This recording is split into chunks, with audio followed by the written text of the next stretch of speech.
everybody. Welcome to another episode of California Preachin'. Jesus is my rock, and that's how I roll. I am so blessed today to introduce you guys to the creator of the most amazing series, biblical series, first one of its own kind, called The Chosen. I'm sure many of you are familiar with it. Everybody welcome Dallas Jenkins. Yay! we made it. We're doing it.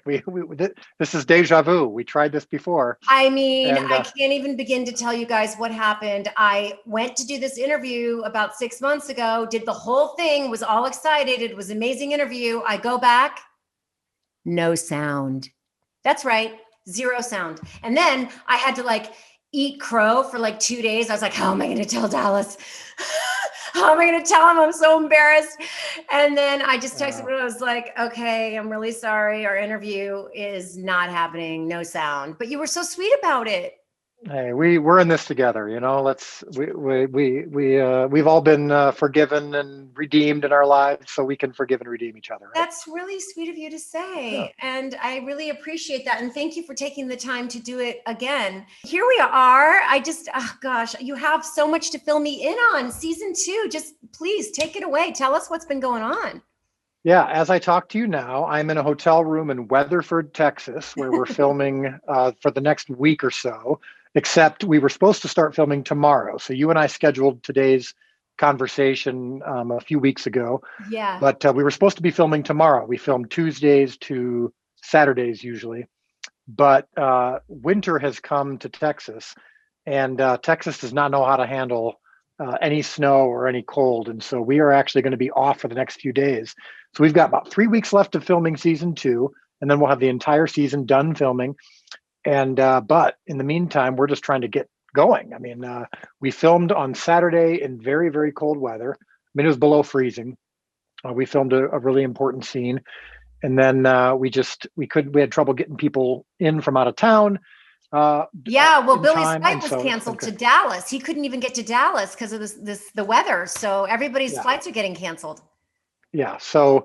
As I talk to you right now, Amanda, my wife, and I, we were just out looking for something to eat, and literally all the restaurants in the area are closed because it's so cold. So, okay. So obviously I loved season 1. Billy loved season 1. Billy was supposed to be on season 2, and then he got the Rona.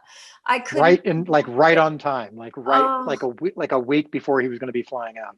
And I gave it to him. We're going to work this out, and he will be on The Chosen on one of your 6 seasons. It will happen. Yeah, we've got 6. So it's going to be 7 seasons total. Oh, 7 now. I thought it was 6. Yeah. No, you might have been thinking it was 6 after season 1.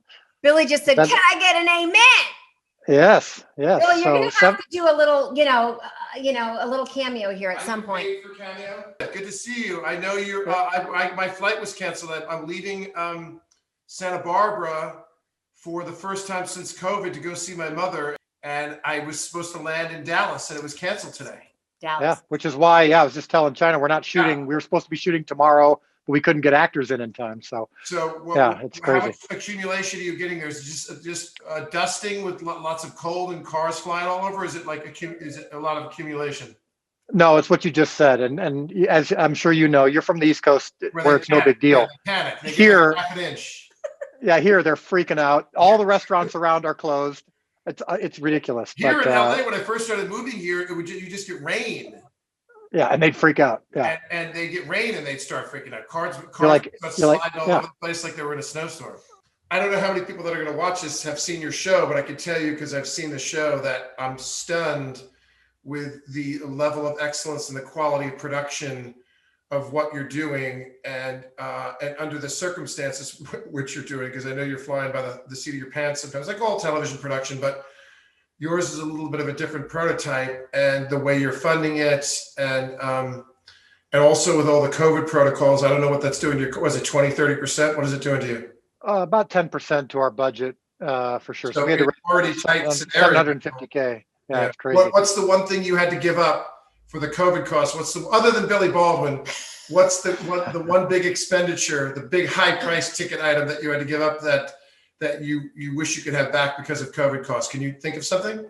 Well, we just added we kept what we had, and then what we've had to give up big time is just time.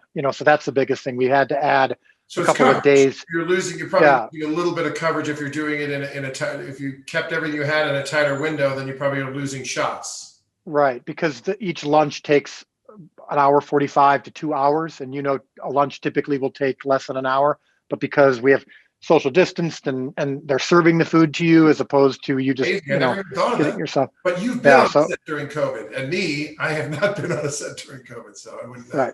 Right. But we've been great. I mean, we've had, out of the hundreds of people who have come on the set at some point or another in 4 months, we've had less than 10 positive cases, all of them isolated. We haven't had to shut down at all. In fact, last week, and Chynna and I were going to talk about this, I just did an interview on TMZ about it, actually, because they were so blown away. We did the Sermon on the Mount scene with 2,000 extras, and we had all of them tested twice before they came out, and then when they landed, when they got to the set, they arrived at a football stadium about 10 minutes from the set, and all got tested again in these really, really high quality rapid tests. And so all of it was about a little over 2,000 people double tested, and were able to come and do this scene with the Sermon on the Mount. It was amazing. What you just thought you heard, audience, you did hear. You don't have to go back and play it again. You did the Sermon on the Mount with 2,000 extras in a pandemic and double tested everybody. That's pretty amazing. I know the locals were not having it, but the out of towners, they were thrilled. So it was great. Hi, baby. Thank you. Great to see you. Great to see you, brother. We'll talk soon. Yeah, just last week, like I was saying, we had the 2,000 people in town, and we had some pretty prominent worship artists like Carrie Job and Cody Carnes. And they actually performed The Blessing, which has been this international sensation song. They performed it on the set, on the hill where we were filming the Sermon on the Mount, with 2,000 people all dressed in their first century garb, all surrounding them. In fact, they were dressed in their first century garb as well, because they wanted to be extras. And the great Phil Wickham, who's one of my favorite worship artists, was also there. And Michael Jr., a well-known Christian comedian, was there. We wanted to make the crowd entertained and excited while they were there braving the cold. You didn't even have to do that. You went above and beyond to make sure they were taken care of. That is really beautiful that you did that for them. Well, it was, but they were there because they've done so much for us. I mean, that's the thing about the show. If you don't know much about it, our first season was crowdfunded. We shattered the all-time crowdfunding record. We raised over $10 million from 19,000 people from around the world, just based on a short film that I did for my church's Christmas Eve service. I did this short film for my church. It was the birth of Christ from the perspective of the shepherds. And I had this idea for a show, an idea for a multi-season show about the life of Christ, which has never happened before. But as you know, when you binge watch shows, one of the things that makes them unique compared to movies, you can really dig into the characters and really invest in them, and from season to season, episode to episode. And we thought, man, if you could take the stories of the Gospels and really develop the cultural context, the historical context, the backstories, a lot of which, of course, isn't in Scripture, but we felt like if we could stay true to the intentions of Scripture, to the character of Jesus and of his followers, we felt like we could do this. And so when we told the crowd about it, we just went out and said, all right, here's a short film. What do you think? And it just went viral, and people really loved it. And so I loved that short film. I saw that short film. Yeah. I thought it was really great that you did. We did that with that.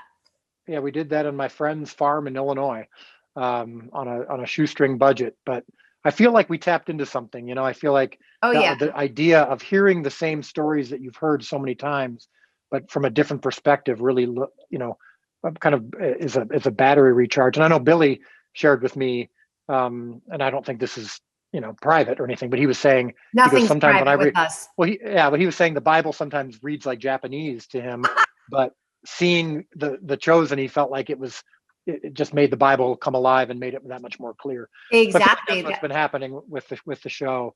And but those people who contributed and who've continued to contribute, because all of our future episodes and seasons are financed by people paying it forward. So the show is free. So if you go to, I'll just tell you real quick for those who haven't. I was just going to say, tell us. Yeah. So on your phone, you just look up The Chosen. It's, wherever you get your apps. and you download it to your phone. It's totally free. Doesn't require a sign up or anything. And people might be thinking, well, I don't want to watch a show on my phone. Well, neither do I, but they created this technology, our partners, where you can connect it directly to your Roku, your Apple TV, your Fire Stick, your Chromecast, whatever. Totally free and easy. You don't need to have a subscription or anything. It connects directly to your streaming device, and you can watch it that way. And so it's totally free. But we say to people, look, if you want others to be able to watch it for free around the world, you can pay it forward. And people who really are passionate about the show and they want to see future episodes and seasons, because that's the only way we get our income for future seasons. And people love it, and so they pay it forward. And so we said, look, those of you who pay it forward at a certain level, if you want to come out for this Sermon on the Mount scene, we'll let you come. And so there were originally going to be many more thousands, but because of weather and COVID and conflicts or whatever, we got a little over 2,000. So we had to suffer through only 2,000 people. But and it was amazing. It made for an incredible shot. I saw some images, and that was just from an iPhone picture. So I can't even imagine what it's going to look like, the finished product. And I know you did hit a few little hiccups even before COVID hit, right? Where you had to replace a couple of people in the cast. Is that right? Or just one person?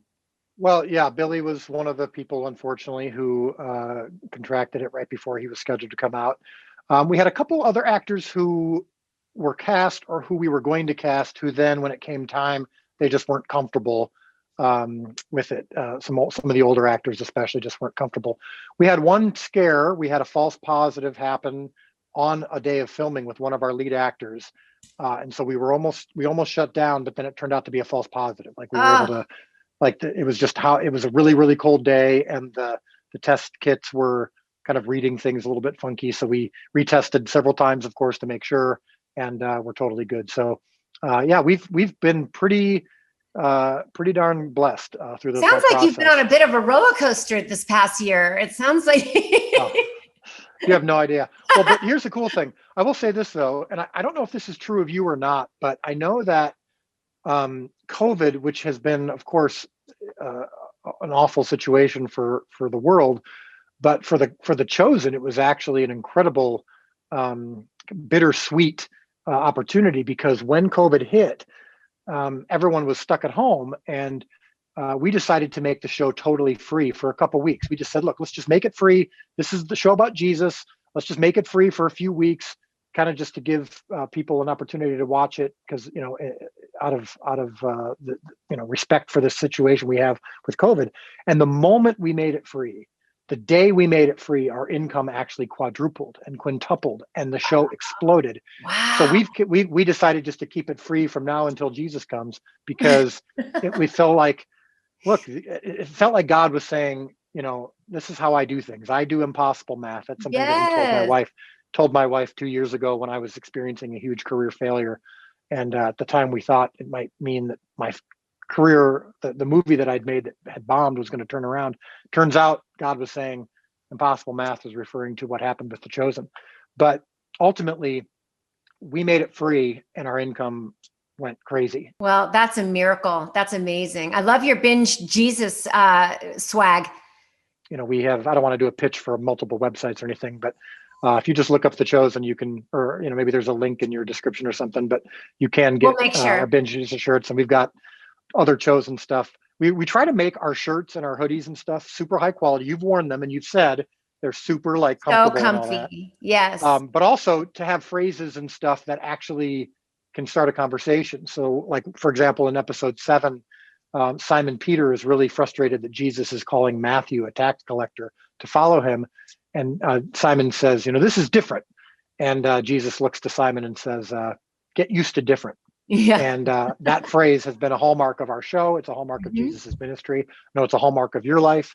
And so we've got shirts that say that. We've got all kinds of stuff that we didn't want to just make it a marketing ploy. We wanted to make it something that would actually cause conversation and cause people to want to go deeper. And then it also helps finance future episodes of the show.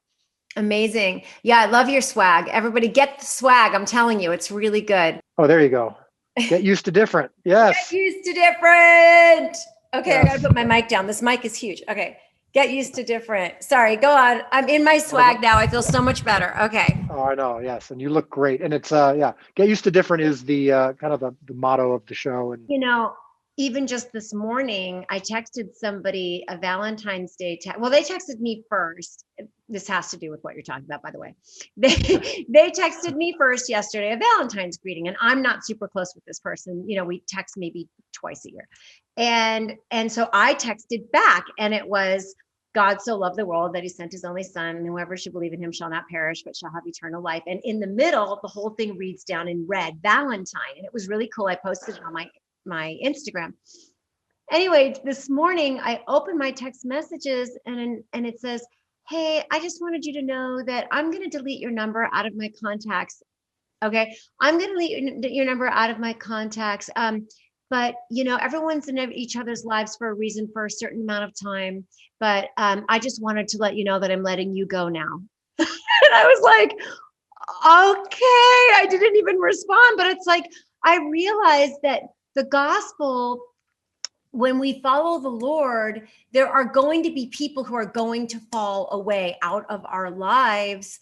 And it's painful. It's like, it really is painful. There are going to be some people who are so opposed and so sort of, they get repelled by even the name Jesus that they actually can't take it. They can't be your friend anymore. I mean, I was a little shocked. But at the same time, I was like, you know what? I'm okay with it, because if you're going to follow the Lord, you're going to have haters. There's going to be people who are just not going to like you. And that's got to be okay with you, because the Lord's told us we were going to be persecuted, So I don't know. I just wanted to share that little story, because I was literally looking at my phone and I'm like, are you kidding me? You're going to delete me out of your contacts now because of my text about Jesus? Yeah. Oh my gosh. Well, and I think the important thing is to remember that it's okay for people to be upset with you or to hate you for your faith. It just needs to be for the right reason. Yeah. Because sometimes I think we can turn people away with our stringent nature, or with saying something that's almost intentionally divisive. Exactly. I think our job as human beings is just to ultimately to try to point people to God, to point people to Jesus. But if they're going to be offended, it needs to be at his message, not at our behavior. And exactly. that, and I think, and when that happens, that's got to be okay. I because was it sounds just like trying to send like you were just literally just saying, hey, text. yeah, exactly. You're just quoting a scripture. But yeah, that's it's going to happen. And I think, but we also need to realize that also it's not just other people that may present challenges. It's going to be our own selves. Yeah. We're going to war with ourselves. We're going to struggle with some of our own demons or triggers or vices. Not that it's not like all of that just completely goes away. Okay, so I have the temptations are still there. Since you just said it, I have to ask you this question. So, do you feel like you've struggled at all with this has been a huge success for you, Dallas. I mean, this has been a breakthrough, huge step in your career. I mean, gigantic. So, has there been a part of you that has struggled with the fleshiness of that and the purpose-driven, mission that you're on right now to spread the gospel and the word, and what your whole, my question is basically like you've got the chosen. It's all about the Jesus. It's all about the gospel. It's all about the Lord. And then here you are probably making a decent amount of money, and I know a lot's going out, but a lot of good stuff is coming your way, and you're probably getting more opportunities than you ever have. Tell us a little bit how that has been a little bit of struggle. Interesting. It's a great question. I will say the money thing hasn't been an issue, because I don't have much money. The money that comes in goes into the show. Right out. So I'd love to have that problem, but of having too much money, but that hasn't been an issue. Obviously, as the show continues to succeed, that part will take care of itself. But yeah, I think I will say this. I used to struggle with narcissistic tendencies. I was a people pleaser. I wanted, I sought, I don't know if fame is the right word, but I wanted to be popular. I wanted to be accepted. I wanted to be liked. I wanted my stuff to be successful.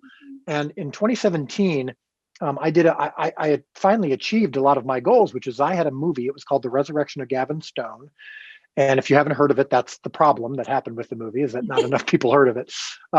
But it came out in January of 2017, and I had partnered with some of the biggest production companies in Hollywood, who had financed and co-produced it with me. And it was like my ultimate goal had been realized. I had been accepted by Hollywood. Mhm. And the plan was to do multiple movies with me. And I had a very bright future.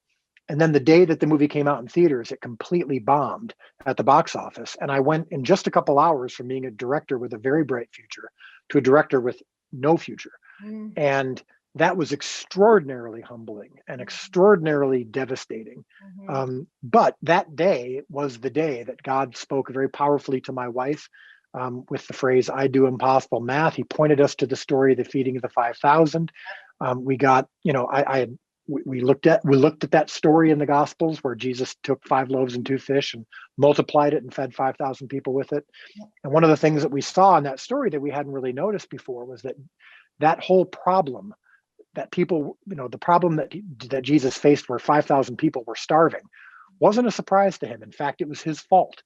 He was the one who had been talking for 3 days and gotten the people to the place where they were so hungry, the only thing left to feed them was a miracle.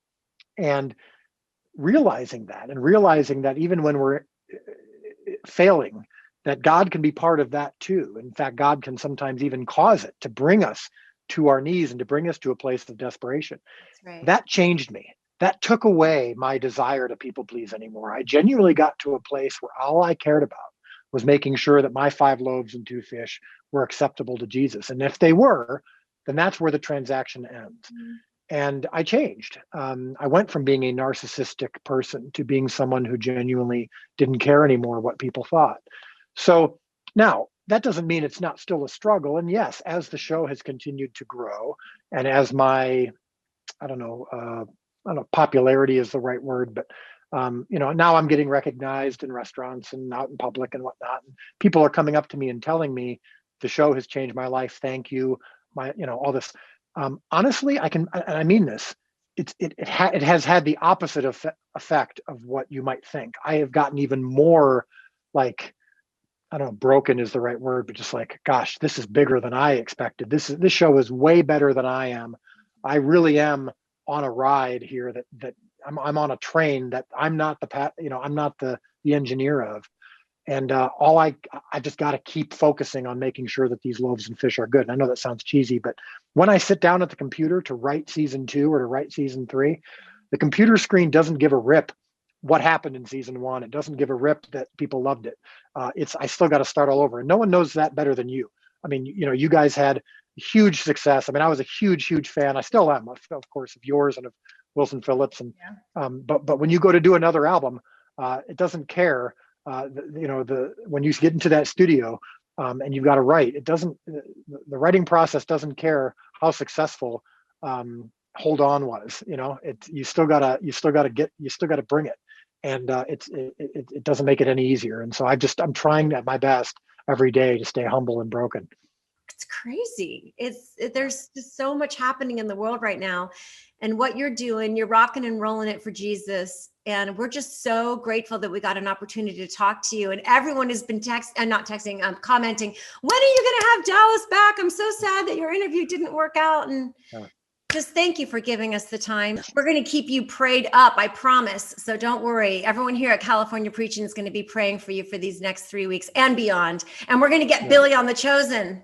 We're going to do it. It's going to happen eventually. Absolutely. God's timing. Absolutely. Yeah, God knows. All right. Well, thanks again. Thanks, Dallas. Hey, you guys, if this video blessed you in any way, I pray that you will subscribe. And I also pray that you'll press that little button next to the subscribe, because that is an alert button and it will give you a notification every single time there's a brand new Cal Preach. And of course, share, because sharing is caring and you just never know who's going to find the peace of Christ. Amen.